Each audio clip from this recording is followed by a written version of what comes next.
ಅನ್ನುವಂಥದ್ದನ್ನ ಹೇಳಿದ್ದಾರೆ.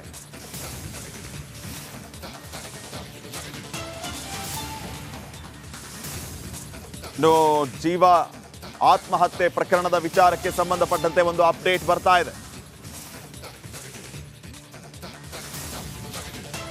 ವಕೀಲೆ ಜೀವ ಆತ್ಮಹತ್ಯೆ ಪ್ರಕರಣ ನಿರಂತರವಾಗಿ ರಿಪಬ್ಲಿಕ್ ಕನ್ನಡ ವರದಿಯನ್ನ ಮಾಡಿತ್ತು.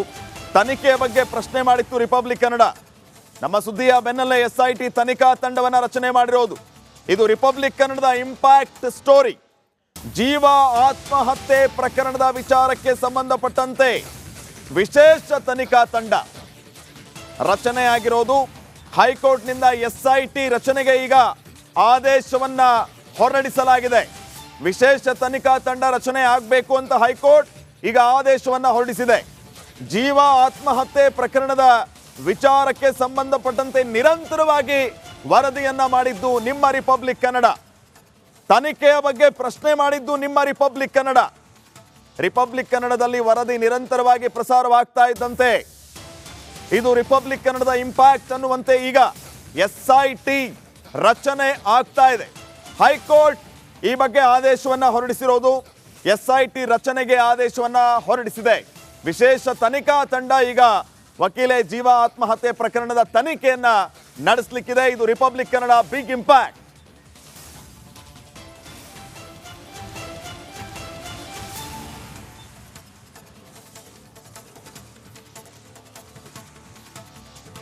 ಬಗ್ಗೆ ಇನ್ನಷ್ಟು ಮಾಹಿತಿಯನ್ನ ನೀಡ್ತಾರೆ ನನ್ನ ಕೊಲೀಗ್ ರಂಜಿತ್. ಈಗ ನೇರ ಸಂಪರ್ಕದಲ್ಲಿ ಜಾಯ್ನ್ ಆಗ್ತಾ ಇದ್ದಾರೆ. ರಂಜಿತ್, ಗಮನಿಸ್ತಾ ಇದ್ದೀವಿ ವಕೀಲೆ ಜೀವ ಆತ್ಮಹತ್ಯೆ ಪ್ರಕರಣದ ವಿಚಾರಕ್ಕೆ ಸಂಬಂಧಪಟ್ಟಂತೆ ಡೇ ಫಸ್ಟ್ ಇಂದ ನಿರಂತರವಾಗಿ ವರದಿಯನ್ನ ಪ್ರಸಾರ ಮಾಡಿದ್ದು ರಿಪಬ್ಲಿಕ್ ಕನ್ನಡ.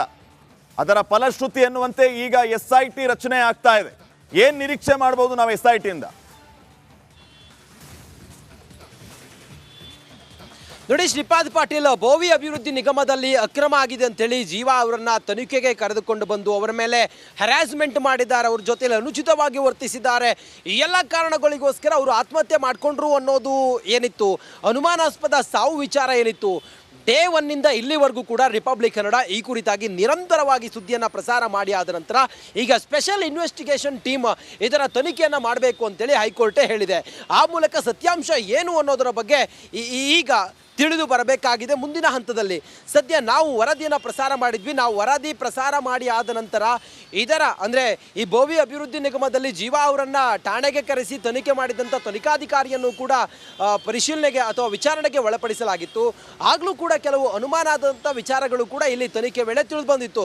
ಇದೆಲ್ಲವೂ ಕೂಡ ಒಂದು ರೀತಿಯಲ್ಲಿ ಸಂಶಯಕ್ಕೆ ಅಥವಾ ಅನುಮಾನಕ್ಕೆ ಕಾರಣ ಆಗಿರೋದ್ರಿಂದ ರಿಪಬ್ಲಿಕ್ ಕನ್ನಡ ನಿರಂತರವಾಗಿ ಈ ಸುದ್ದಿಯನ್ನು ಪ್ರಸಾರ ಮಾಡಿದರ ಫಲವಾಗಿ ಇವತ್ತು SIT ತನಿಖೆಗೆ ಹೈಕೋರ್ಟ್ ಸೂಚನೆಯನ್ನು ಕೊಟ್ಟಿದೆ.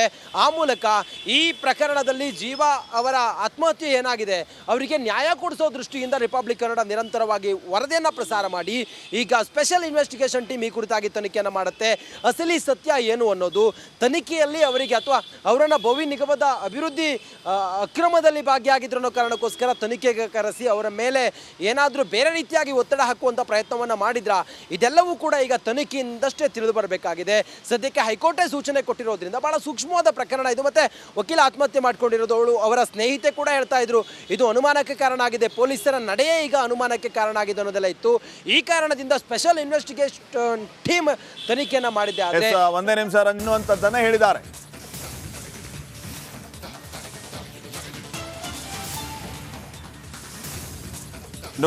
ಜೀವ ಆತ್ಮಹತ್ಯೆ ಪ್ರಕರಣದ ವಿಚಾರಕ್ಕೆ ಸಂಬಂಧಪಟ್ಟಂತೆ ಒಂದು ಅಪ್ಡೇಟ್ ಬರ್ತಾ ಇದೆ. ವಕೀಲೆ ಜೀವ ಆತ್ಮಹತ್ಯೆ ಪ್ರಕರಣ ನಿರಂತರವಾಗಿ ರಿಪಬ್ಲಿಕ್ ಕನ್ನಡ ವರದಿಯನ್ನ ಮಾಡಿತ್ತು. ತನಿಖೆಯ ಬಗ್ಗೆ ಪ್ರಶ್ನೆ ಮಾಡಿತ್ತು ರಿಪಬ್ಲಿಕ್ ಕನ್ನಡ. ನಮ್ಮ ಸುದ್ದಿಯ ಬೆನ್ನಲ್ಲೇ SIT ತನಿಖಾ ತಂಡವನ್ನ ರಚನೆ ಮಾಡಿರೋದು. ಇದು ರಿಪಬ್ಲಿಕ್ ಕನ್ನಡದ ಇಂಪ್ಯಾಕ್ಟ್ ಸ್ಟೋರಿ. ಜೀವ ಆತ್ಮಹತ್ಯೆ ಪ್ರಕರಣದ ವಿಚಾರಕ್ಕೆ ಸಂಬಂಧಪಟ್ಟಂತೆ ವಿಶೇಷ ತನಿಖಾ ತಂಡ ರಚನೆ ಆಗಿರೋದು. ಹೈಕೋರ್ಟ್ನಿಂದ SIT ರಚನೆಗೆ ಈಗ ಆದೇಶವನ್ನ ಹೊರಡಿಸಲಾಗಿದೆ. ವಿಶೇಷ ತನಿಖಾ ತಂಡ ರಚನೆ ಆಗಬೇಕು ಅಂತ ಹೈಕೋರ್ಟ್ ಈಗ ಆದೇಶವನ್ನ ಹೊರಡಿಸಿದೆ. ಜೀವ ಆತ್ಮಹತ್ಯೆ ಪ್ರಕರಣದ ವಿಚಾರಕ್ಕೆ ಸಂಬಂಧಪಟ್ಟಂತೆ ನಿರಂತರವಾಗಿ ವರದಿಯನ್ನ ಮಾಡಿದ್ದು ನಿಮ್ಮ ರಿಪಬ್ಲಿಕ್ ಕನ್ನಡ. ತನಿಖೆಯ ಬಗ್ಗೆ ಪ್ರಶ್ನೆ ಮಾಡಿದ್ದು ನಿಮ್ಮ ರಿಪಬ್ಲಿಕ್ ಕನ್ನಡ. ರಿಪಬ್ಲಿಕ್ ಕನ್ನಡದಲ್ಲಿ ವರದಿ ನಿರಂತರವಾಗಿ ಪ್ರಸಾರವಾಗ್ತಾ ಇದ್ದಂತೆ ಇದು ರಿಪಬ್ಲಿಕ್ ಕನ್ನಡದ ಇಂಪ್ಯಾಕ್ಟ್ ಅನ್ನುವಂತೆ ಈಗ SIT ರಚನೆ ಆಗ್ತಾ ಇದೆ.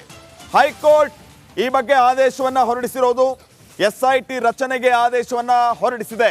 ವಿಶೇಷ ತನಿಖಾ ತಂಡ ಈಗ ವಕೀಲೆ ಜೀವಾ ಆತ್ಮಹತ್ಯೆ ಪ್ರಕರಣದ ತನಿಖೆಯನ್ನ ನಡೆಸಲಿಕ್ಕಿದೆ. ಇದು ರಿಪಬ್ಲಿಕ್ ಕನ್ನಡ ಬಿಗ್ ಇಂಪ್ಯಾಕ್ಟ್.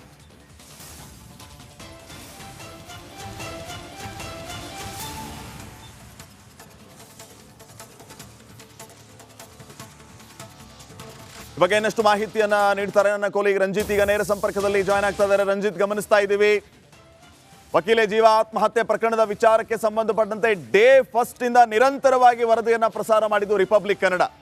ಅದರ ಫಲಶ್ರುತಿ ಎನ್ನುವಂತೆ ಈಗ SIT ರಚನೆ ಆಗ್ತಾ ಇದೆ. ಏನ್ ನಿರೀಕ್ಷೆ ಮಾಡಬಹುದು ನಾವು SIT ಇಂದ? ನೋಡಿ, ಶ್ರೀಪಾದ್ ಪಾಟೀಲ್ ಬೋವಿ ಅಭಿವೃದ್ಧಿ ನಿಗಮದಲ್ಲಿ ಅಕ್ರಮ ಆಗಿದೆ ಅಂತೇಳಿ ಜೀವಾ ಅವರನ್ನ ತನಿಖೆಗೆ ಕರೆದುಕೊಂಡು ಬಂದು ಅವರ ಮೇಲೆ ಹರಾಸ್ಮೆಂಟ್ ಮಾಡಿದ್ದಾರೆ, ಅವ್ರ ಜೊತೆಲಿ ಅನುಚಿತವಾಗಿ ವರ್ತಿಸಿದ್ದಾರೆ. ಈ ಎಲ್ಲ ಕಾರಣಗಳಿಗೋಸ್ಕರ ಅವರು ಆತ್ಮಹತ್ಯೆ ಮಾಡಿಕೊಂಡ್ರು ಅನ್ನೋದು ಏನಿತ್ತು, ಅನುಮಾನಾಸ್ಪದ ಸಾವು ವಿಚಾರ ಏನಿತ್ತು, ಡೇ ಒನ್ನಿಂದ ಇಲ್ಲಿವರೆಗೂ ಕೂಡ ರಿಪಬ್ಲಿಕ್ ಕನ್ನಡ ಈ ಕುರಿತಾಗಿ ನಿರಂತರವಾಗಿ ಸುದ್ದಿಯನ್ನು ಪ್ರಸಾರ ಮಾಡಿ ಆದ ನಂತರ ಈಗ ಸ್ಪೆಷಲ್ ಇನ್ವೆಸ್ಟಿಗೇಷನ್ ಟೀಮ್ ಇದರ ತನಿಖೆಯನ್ನು ಮಾಡಬೇಕು ಅಂತೇಳಿ ಹೈಕೋರ್ಟೇ ಹೇಳಿದೆ.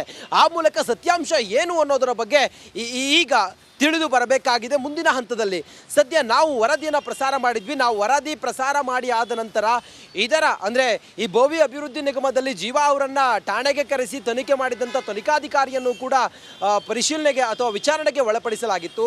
ಆಗಲೂ ಕೂಡ ಕೆಲವು ಅನುಮಾನಾದಂಥ ವಿಚಾರಗಳು ಕೂಡ ಇಲ್ಲಿ ತನಿಖೆ ವೇಳೆ ತಿಳಿದು ಬಂದಿತ್ತು.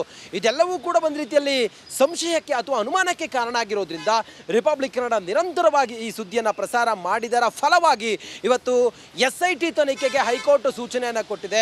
ಆ ಮೂಲಕ ಈ ಪ್ರಕರಣದಲ್ಲಿ ಜೀವಾ ಅವರ ಆತ್ಮಹತ್ಯೆ ಏನಾಗಿದೆ ಅವರಿಗೆ ನ್ಯಾಯ ಕೊಡಿಸೋ ದೃಷ್ಟಿಯಿಂದ ರಿಪಬ್ಲಿಕ್ ಕನ್ನಡ ನಿರಂತರವಾಗಿ ವರದಿಯನ್ನು ಪ್ರಸಾರ ಮಾಡಿ ಈಗ ಸ್ಪೆಷಲ್ ಇನ್ವೆಸ್ಟಿಗೇಷನ್ ಟೀಮ್ ಈ ಕುರಿತಾಗಿ ತನಿಖೆಯನ್ನು ಮಾಡುತ್ತೆ.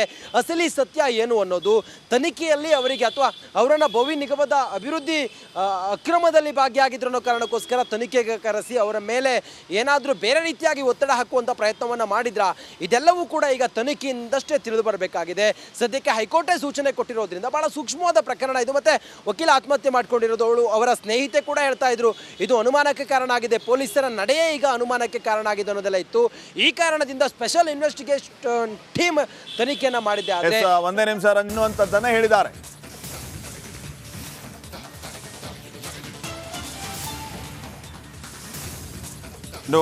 ಜೀವಾ ಆತ್ಮಹತ್ಯೆ ಪ್ರಕರಣದ ವಿಚಾರಕ್ಕೆ ಸಂಬಂಧಪಟ್ಟಂತೆ ಒಂದು ಅಪ್ಡೇಟ್ ಬರ್ತಾ ಇದೆ. ವಕೀಲೆ ಜೀವಾ ಆತ್ಮಹತ್ಯೆ ಪ್ರಕರಣ ನಿರಂತರವಾಗಿ ರಿಪಬ್ಲಿಕ್ ಕನ್ನಡ ವರದಿಯನ್ನ ಮಾಡಿತ್ತು. ತನಿಖೆಯ ಬಗ್ಗೆ ಪ್ರಶ್ನೆ ಮಾಡಿತ್ತು ರಿಪಬ್ಲಿಕ್ ಕನ್ನಡ. ನಮ್ಮ ಸುದ್ದಿಯ ಬೆನ್ನಲ್ಲೇ SIT ತನಿಖಾ ತಂಡವನ್ನ ರಚನೆ ಮಾಡಿರೋದು. ಇದು ರಿಪಬ್ಲಿಕ್ ಕನ್ನಡದ ಇಂಪ್ಯಾಕ್ಟ್ ಸ್ಟೋರಿ. ಜೀವಾ ಆತ್ಮಹತ್ಯೆ ಪ್ರಕರಣದ ವಿಚಾರಕ್ಕೆ ಸಂಬಂಧಪಟ್ಟಂತೆ ವಿಶೇಷ ತನಿಖಾ ತಂಡ ರಚನೆ ಆಗಿರೋದು. ಹೈಕೋರ್ಟ್ನಿಂದ SIT ರಚನೆಗೆ ಈಗ ಆದೇಶವನ್ನ ಹೊರಡಿಸಲಾಗಿದೆ. ವಿಶೇಷ ತನಿಖಾ ತಂಡ ರಚನೆ ಆಗಬೇಕು ಅಂತ ಹೈಕೋರ್ಟ್ ಈಗ ಆದೇಶವನ್ನ ಹೊರಡಿಸಿದೆ. ಜೀವಾ ಆತ್ಮಹತ್ಯೆ ಪ್ರಕರಣದ ವಿಚಾರಕ್ಕೆ ಸಂಬಂಧಪಟ್ಟಂತೆ ನಿರಂತರವಾಗಿ ವರದಿಯನ್ನ ಮಾಡಿದ್ದು ನಿಮ್ಮ ರಿಪಬ್ಲಿಕ್ ಕನ್ನಡ. ತನಿಖೆಯ ಬಗ್ಗೆ ಪ್ರಶ್ನೆ ಮಾಡಿದ್ದು ನಿಮ್ಮ ರಿಪಬ್ಲಿಕ್ ಕನ್ನಡ. ರಿಪಬ್ಲಿಕ್ ಕನ್ನಡದಲ್ಲಿ ವರದಿ ನಿರಂತರವಾಗಿ ಪ್ರಸಾರವಾಗ್ತಾ ಇದ್ದಂತೆ ಇದು ರಿಪಬ್ಲಿಕ್ ಕನ್ನಡದ ಇಂಪ್ಯಾಕ್ಟ್ ಅನ್ನುವಂತೆ ಈಗ SIT ರಚನೆ ಆಗ್ತಾ ಇದೆ. ಹೈಕೋರ್ಟ್ ಈ ಬಗ್ಗೆ ಆದೇಶವನ್ನ ಹೊರಡಿಸಿರೋದು. SIT ರಚನೆಗೆ ಆದೇಶವನ್ನ ಹೊರಡಿಸಿದೆ. ವಿಶೇಷ ತನಿಖಾ ತಂಡ ಈಗ ವಕೀಲೆ ಜೀವಾ ಆತ್ಮಹತ್ಯೆ ಪ್ರಕರಣದ ತನಿಖೆಯನ್ನ ನಡೆಸಲಿಕ್ಕಿದೆ. ಇದು ರಿಪಬ್ಲಿಕ್ ಕನ್ನಡ ಬಿಗ್ ಇಂಪ್ಯಾಕ್ಟ್.